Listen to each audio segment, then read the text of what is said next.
पेट के कैंसर के इलाज में कभी-कभी पूरा स्टमक निकालने की ज़रूरत यानी टोटल गैस्ट्रेक्टमी की ज़रूरत हो सकती है। क्या आप इसके बारे में जानना चाहते हैं?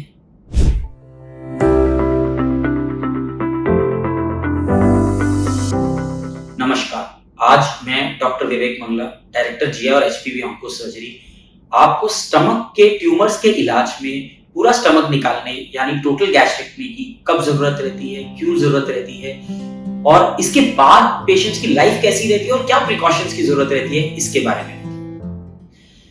स्टमक के कैंसर की अगर हम बात करते हैं तो अगर स्टमक का कोई कैंसर स्टमक के ऊपर के हिस्से में है तो उसके अंदर टोटल गैस्ट्रेक्टमी की जरूरत पड़ती है। कभी-कभी स्टमक में न्यूरोएंडोक्राइन ट्यूमर्स होने से या एक और किस्म का ट्यूमर होता है जिसको गैस्ट्रोइंटेस्टाइनल स्ट्रोमल ट्यूमर या जिस्ट कहा जाता है, उसमें भी अगर स्टमक के ऊपर के हिस्से में ट्यूमर है तो उसको निकालने की जरूरत हो सकती है।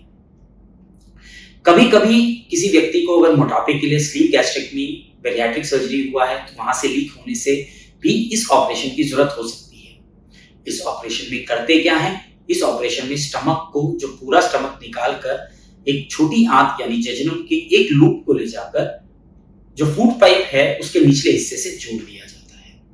अगर किसी व्यक्ति को कैंसर रहता है तो उसमें सीधा जोड़ देते हैं। अगर जिस्ट या न्यूरोएंडोक्राइन ट्यूमर रहता है तो उसके अंदर, ताकि पेशेंट का आगे चलकर खाना पीना बेहतर हो सके, उसके लिए एक छोटी आंत से ही पाउच बनाकर, जिसको हंट लॉरेंस पाउच कहते हैं, उसे लगाकर फूड पाइप के निचले हिस्से से जोड़ दिया जाता है ताकि जो पहले स्टमक का रिजर्वायर फंक्शन होता था उसका कुछ हिस्सा हम बाद में भी ऑपरेशन के बाद बना सकें।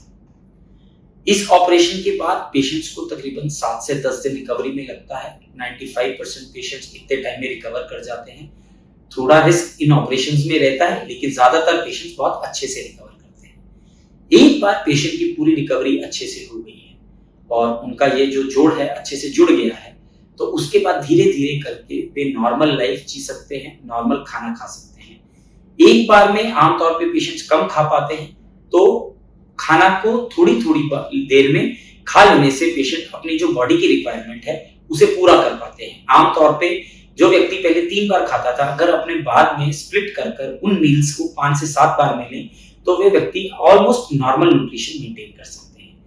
कुछ वेट लॉस अवश्य होता है लेकिन पेशेंट्स अपनी नॉर्मल एक्टिविटी पूरे तरीके से कर पाते हैं। कुछ पेशेंट्स को जिनको खाने में शुरुआत में दिक्कत रहती है, उस पीरियड को टाइट करने के लिए आमतौर पे ऑपरेशन के दौरान एक पेट में फीडिंग जेजुनोस्टमी करके एक ट्यूब डाल दी जाती है जिससे कि साथ साथ फीडिंग देकर हम पेशेंट्स का न्यूट्रिशन मेंटेन करें।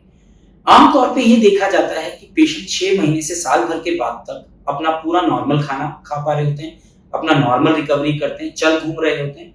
ये रिकवरी शुरुआत में भी रहती है पर कुछ पेशेंट्स को ये करते करते, जैसे हमने बताया, 6 महीने से साल भर लग जाता है। उसके बाद ज्यादातर पेशेंट्स अपना नॉर्मल लाइफ जी रहे होते हैं। प्रिकॉशंस रखने के लिए जो रहता है उसमें आयरन, विटामिन B12, कैल्शियम और विटामिन डी के सप्लीमेंट्स लेने की जरूरत रहती है।